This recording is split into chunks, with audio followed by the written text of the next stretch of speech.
Hey everyone, it is Friday, March 27th, and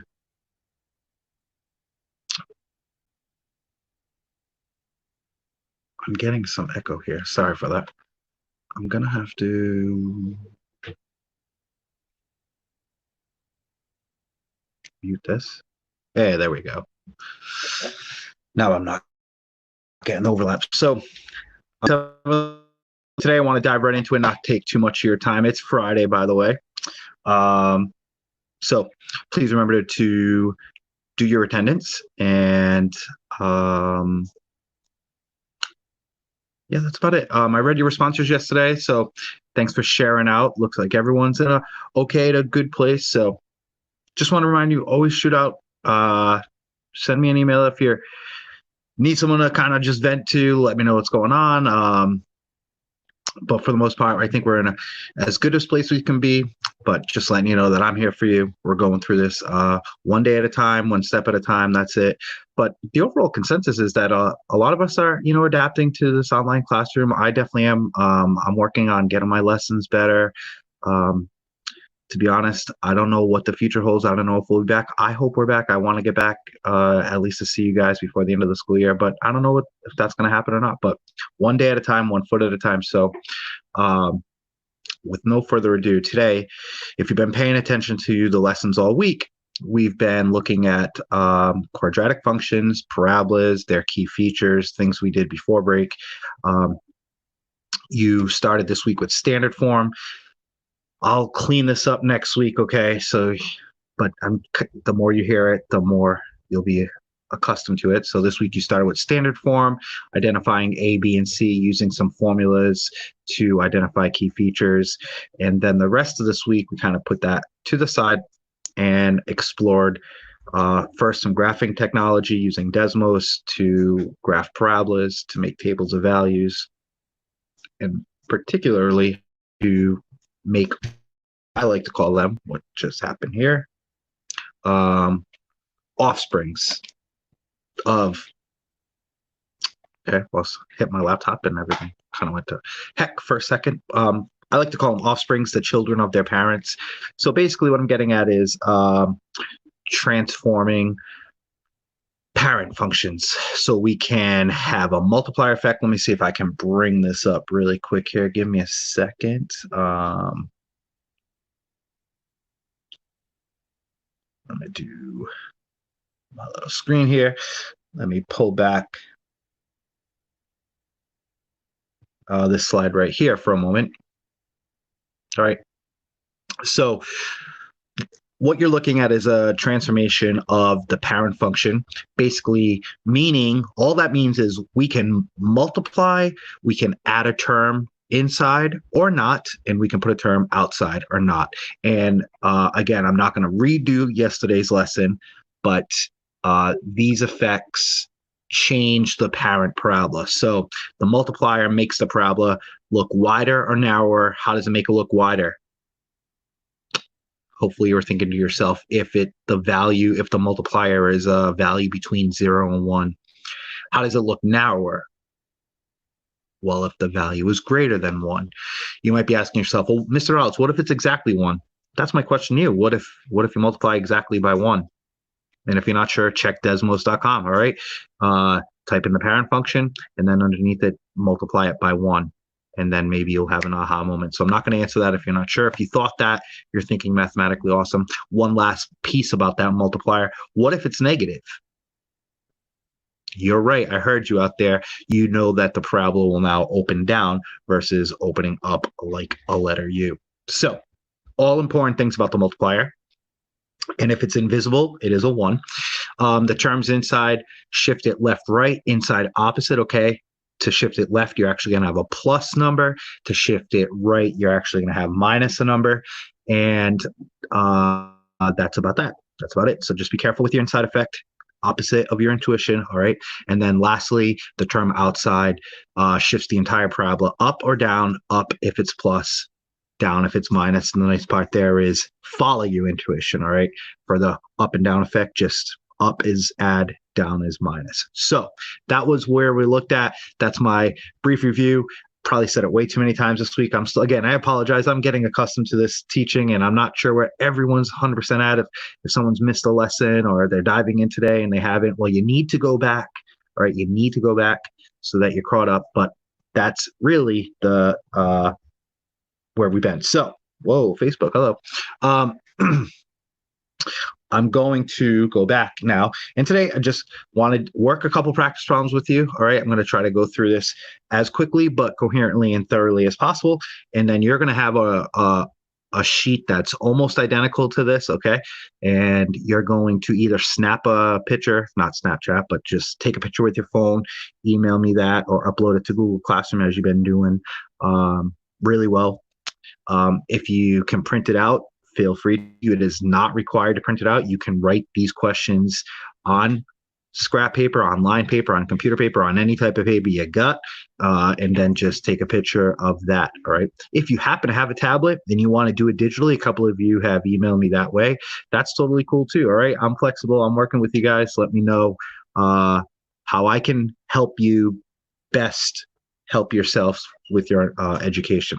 But with no further ado, let's hop into today's practice lesson. So we're asked to, and I'm just going to get rid of my mug here and hop right to the screen. I'm trying to balance too many windows and stuff here. So we're going to identify the vertex, the line of symmetry, also called the axis of symmetry, and the maximum minimum values. So when I look at this first function, I see my multiplier right here. So we call the multiplier A. I have my inside effect. I'm just going to stick with this nice green here of +2 inside, and we have a +5 outside. So a lot of people will refer to those as A, H, and K. So, okay, if you ever hear that lingo, that's what they're talking about. A is your multiplier, H is your inside effect, is your effect. But I'm not going to go there. I'm not going to call it H and K. I'll clean that up next week for you. I just wanted you to identify this and say, all right, I know that this +2 shifts the parabola 2 units left. So my vertex is going to be -2, and the +5 shifts it up 5. So we have a 5 value as our y coordinate. Boom. The vertex is -2, 5. All right. Now, reminding ourselves what a vertex, what a parabola looks like. It's a U shape. Okay. And so basically what's going on here, your vertex would be at -2, 5. I'm not putting it on the coordinate. But through the vertex is line of symmetry or axis of symmetry. Okay. So this is your line of symmetry, axis of symmetry, whatever you want to call it. I happen to steal this this handout from another teacher without retyping everything. So she called it line of symmetry. I call it axis of symmetry. Who cares? So LOS here, line of symmetry, is x equals -2. And lastly, does this graph, without even graphing it, make a U shape, or does it make a upside down U? So is it a valley or is it a hill? Well, if we look at the A value, it's +3, so we know it makes a letter U, right? So this 3 right here reminds us that the parabola is opening up, and if a parabola opens up, we have a minimum, right? You're at the bottom of a valley there. So this is a minimum. And what is the minimum value? From earlier, going back to Monday's lesson, the minimum value is your y coordinate at the vertex. So the minimum value here is 5. And if you followed along with that, you're good to go for the rest of these examples. All right, so moving right along.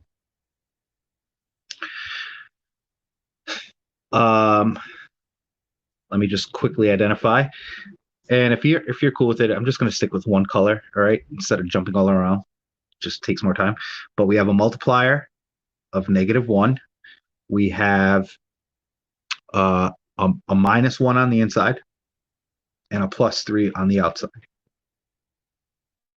us the multiplier does not shift the vertex, but the values inside the group move it opposite horizontally. So -1, I would normally think to the left, but that's going to be +1 and up 3. That's it. The line of symmetry passes through the vertex at the x coordinate, so x equals 1. And now we actually do have to look at the multiplier effect to see if it's negative. Yep, it is. Therefore, we know that our parabola is opening down. And when a parabola openings down, you have a maximum value of 3. Right? Comes from the y coordinate of the vertex. Moving on, we have a multiplier of 1/5.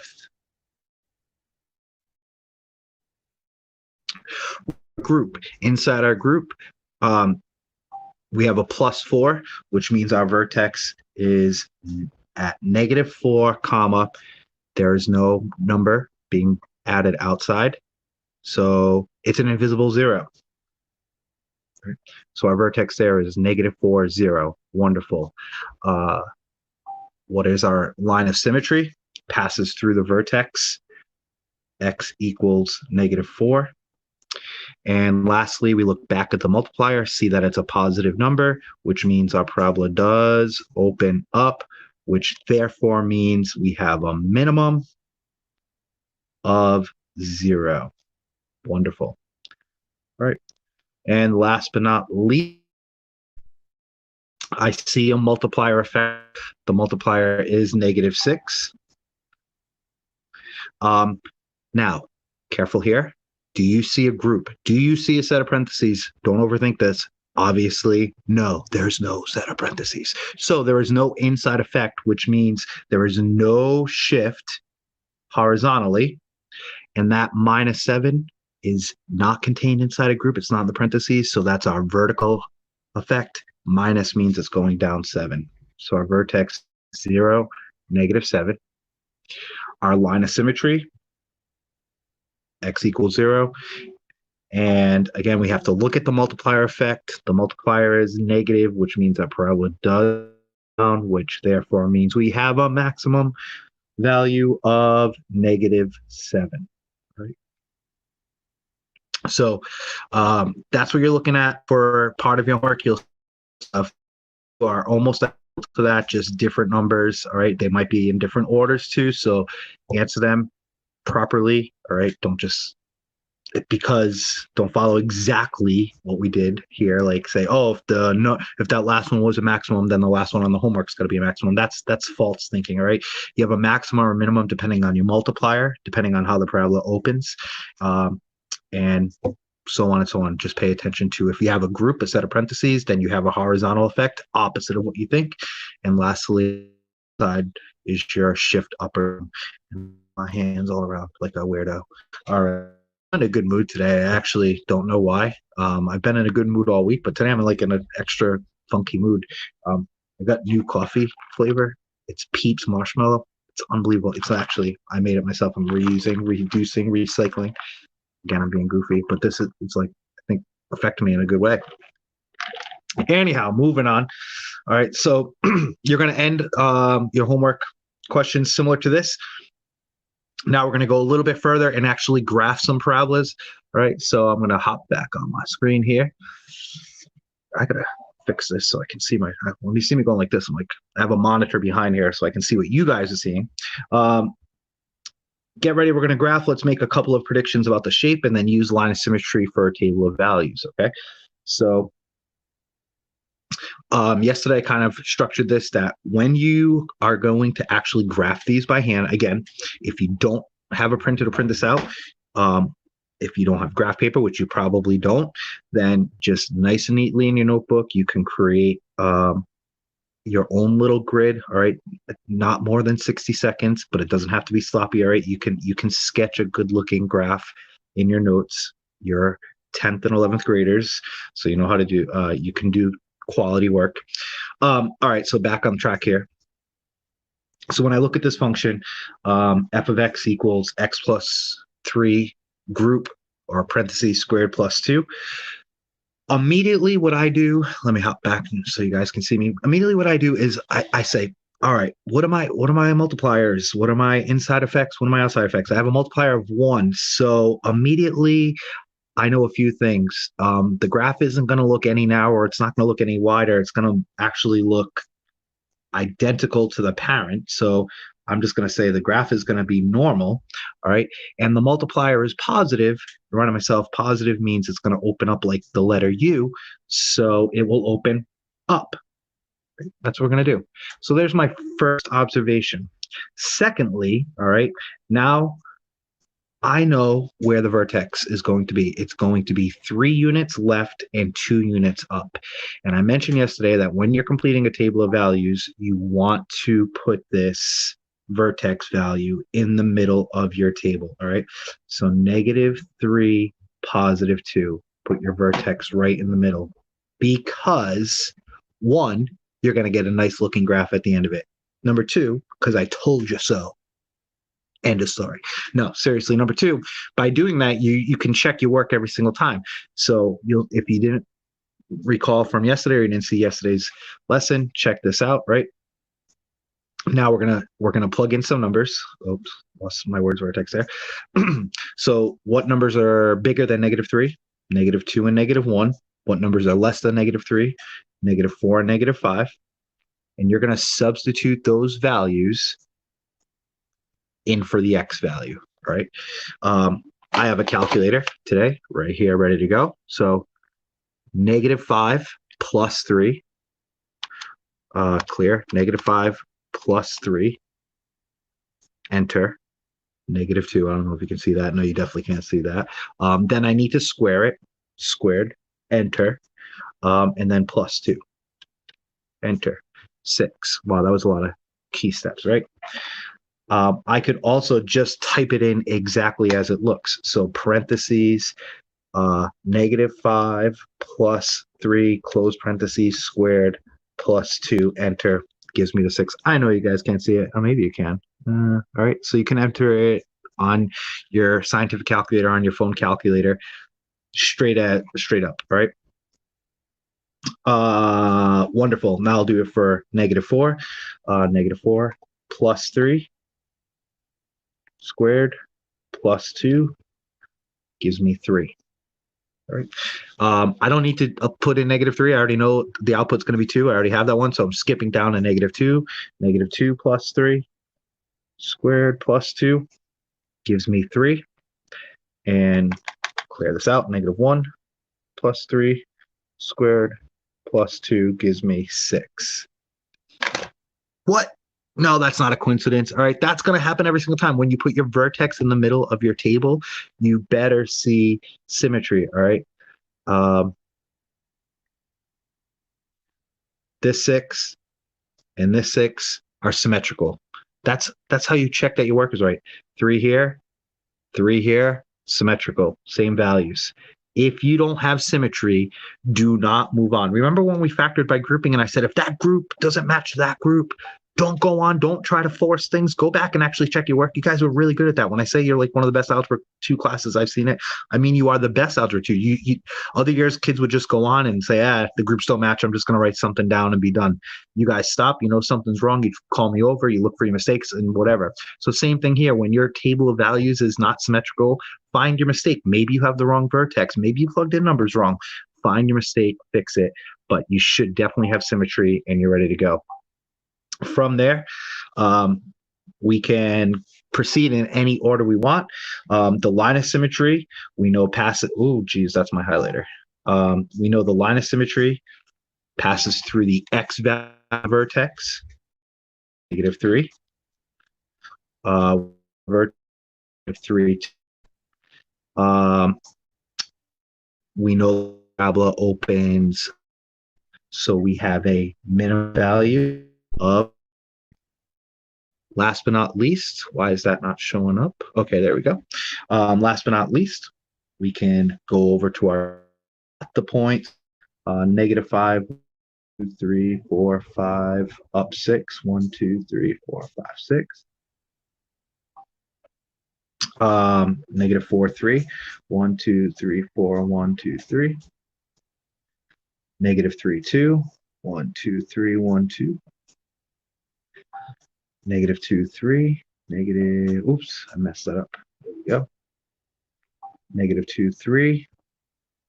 Negative 1, 6. I can do that side a lot quicker because of symmetry. Love it. I love graphing these things. Connect it carefully, slowly, with a nice, smooth curve. I could have done a little bit better there, so I will. All right, make a nice letter U. Ah, gorgeous, beautiful looking parabola on a Friday morning at the end of our first remote week. All right, and that's it. All right, that's the main point of this week's lesson. You graphing babies, transformations, offsprings, whatever you want to call them, of their parents. Okay. All right, I'm going to go through another one of these. Excuse me, and probably do it with a little quicker pace. All right, show you that you can get these done pretty quickly. So we're looking at 2 quantity or group x minus 4 squared minus 3. All right, immediately my multiplier is 2. I have a minus 4 inside. I have a minus 3 outside. I have some information. Immediately, since 2 is positive, I know that the parabola will open up. And since 2 is a number greater than 1, the parabola will look narrower. It's going to look more narrow than that parent one. Immediately, I can put my vertex in my table, dead in the center, opposite, inside of it, minus 3. What's less than 4? 3. What's less than 3 is 2. What's more than 4 is 5. What's more than 5 is 6. Wonderful. Take out my calculator. I'm going to use my brain as my calculator. I'm going to go a little bit quicker here. 2 minus 4 is negative 2. Squared is 4 times 2 is 8 minus 3 is 5. 3 minus 4 is negative 1. Squared is 1 times 2 is 2. 3 is negative 1. 5 minus 4 is 1 squared. This makes negative 1. And 6 take away 4 is 2. 2 squared is 4. 4 times 2 is 8. Take away 3 is 5. Why am I happy? Because I have my symmetry. We get it, Mr. Rolowitz. Line of symmetry. Okay, maybe I definitely think it's helpful to mark vertex here, so it's like a point of reference that keeps your work organized. X equals 4. Vertex. Hey, I already have it. Put it nice and neat right there. And maximum or minimum. Again, we have to look at the multiplier. The multiplier is positive, which means we have a letter U, which means we have a minimum of negative 3. Awesome. Plot the points. 2, 1, 2, 1, 2, 3, 4, 5, 2, 5, 3, negative 1, 3, negative 1, 4, negative 3, 5, negative 1. Because of symmetry, this goes a lot faster.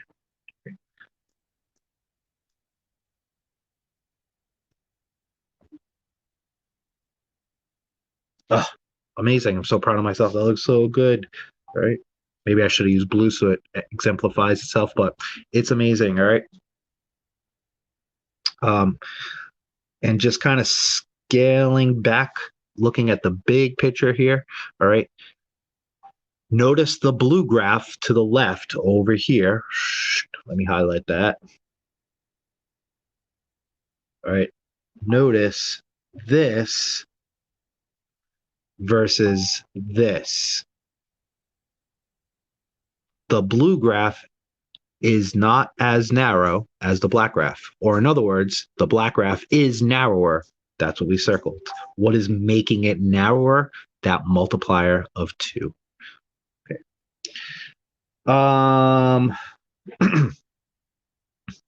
I will do I'll do these last 2 relatively quick. All right. Change back to my marker, and that's it for this week. So we have a negative 1/3 as our multiplier, which means the parabola will open down. It also means the parabola is going to look pretty darn wide. Done. I'm going to change to blue just so that you can really see the answers. So down. wide. Right. What do we do next? Thank you. That's right. Put the vertex in. All right. The multiplier doesn't change the vertex. Inside opposite, outside 0. Cool. What's less than -2? -3. What's less than that? -4. What's greater? What's greater than that? Okay. What do we do? Calculate. -4 plus 2 is -2 squared is 4 times -1/3. Your calculator may give you that fraction, -4/3, or it may give you -1.333333. Write it. That's all. Write it. -3 plus 2 is -1 squared is +1 times -3. Your calculator might give you -0.33333 repeating. It might give you this fraction -1/3. Write it. Okay, just do it. -1 plus 2 is 1. This give us -1/3, and 0 plus 2 is 2. Squared is 4. -4/3. I see my symmetry. I'm good to go. I use my calculator as my brain, by the way. Mark my vertex so I can keep my work nice and clean. Actually, is x equals -2. Vertex is -2, 0. Because the parabola is opening down, we have a maximum of 0. Right. Lastly, plot these points. -4, -1.333. So 4, 1, 2, 3, 4, -1.333. That's about right there. Good enough for me. -3, -0.333. So 1, 2, 3. That's about right there. -2, 0. About right there. We have some symmetry going on. Just checking. That looks good. And connect these points with a nice smooth curve. And just for sake of understanding, looking at all 3 of these graphs as best as possible, it definitely is the widest of them all. All right, so the black graph is the narrowest, so on and so on. And it opens down because of the negative. Let's end this lesson this week. X squared, I'm sorry, -x squared plus 1. The graph will open down. What is the multiplier? It's -1. 1. 1 doesn't make it any wider. 1 doesn't make it any narrower. It's just still going to be normal, except the thing's going to open down, right? It's going to look similar to the first example. It's just going to look down. So now we'll put our vertex in. Remember the multiplier, -1 doesn't do anything. There is no group there, no group inside. So no shifting. That 1 is outside. It's not contained in a group, if you will. So our vertex is 0, 1. And less than 0 is -1, -2, greater than 0. Hopefully, you guys getting this. Use your calculator, plug in these values. This becomes 0. This becomes 3. And this would be 0. And this would be 3 negative. I lied. Yeah. There we go. Those would be negative. Let me just double check that. -2 squared is 4. Take it opposite is -4. Yep. Okay. We're good. Line of symmetry. X equals 0. Our vertex is 0, 1. The parabola is opening down. You got it. We have a maximum of 1. Plotting our points. -2, 1, 2, 3. -1, 0. 0, 1.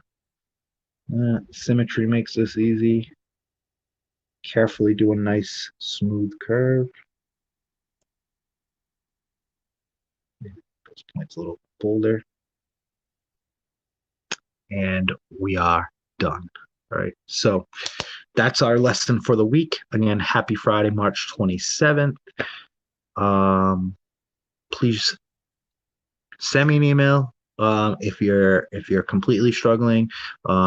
You're not off the hook, but we'll figure out something to work together to make it so that you're not struggling. All right. I think if you can print it, if not required, but if you can print it, that's going to be the easiest way to do this. And then just take a picture with your phone, and then add that onto Google Classroom. Otherwise, just copy the questions on line paper. I think that's going to be the easiest for most people who don't have a printer or computer paper. Copy the questions down, work them out. And when you sketch your graphs, just don't take 25 minutes to do a graph, but it should take you more than 10 seconds. I expect some type of quality work, but it doesn't have to be a Van Gogh masterpiece like a Michelangelo Sistine Chapel graph or a decent looking graph.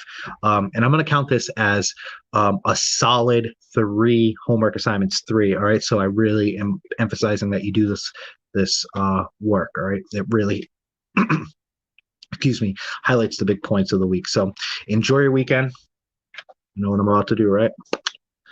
Sanitize, go wash my hands. You do the same. Hit me up with emails if you're stuck. Good luck with the rest of your work. I'm excited to talk to you guys next week. I would love to try to schedule a time to do a live session like I'm doing right now, but I didn't see anyone actually come in. Actually, there's someone watching. Probably think I'm crazy right now. I don't know who is. Who's my live viewers? I guess I can't really see my live viewers. But if you type a comment, hey, I can do something kind of fun. Mr. Oh, those are my dogs. You guys some people have asked to see my dogs. Those are my 2 dogs. Actually, maybe next week I'll show you all 3. I have 3 dogs. Crazy. But I would like to try to host a live classroom next week for those who can make it. I'm going to do it straight on YouTube, like a live stream. To me, that's easier than Google Meets or anything. And again, that way, you can just type in your comments as we're going live. I can share them out to the class. You guys can read them. And if people don't make it to the live classroom, they can see it at their own time. So have a nice weekend. I'm about to wrap this up. Send me an email if you're stuck. I'll type in my email as a comment so you can see that. And all of it's at CPSED classroom if you need to, but just giving you as many resources as possible so you know. All right. Have a nice. I'll talk to you guys later.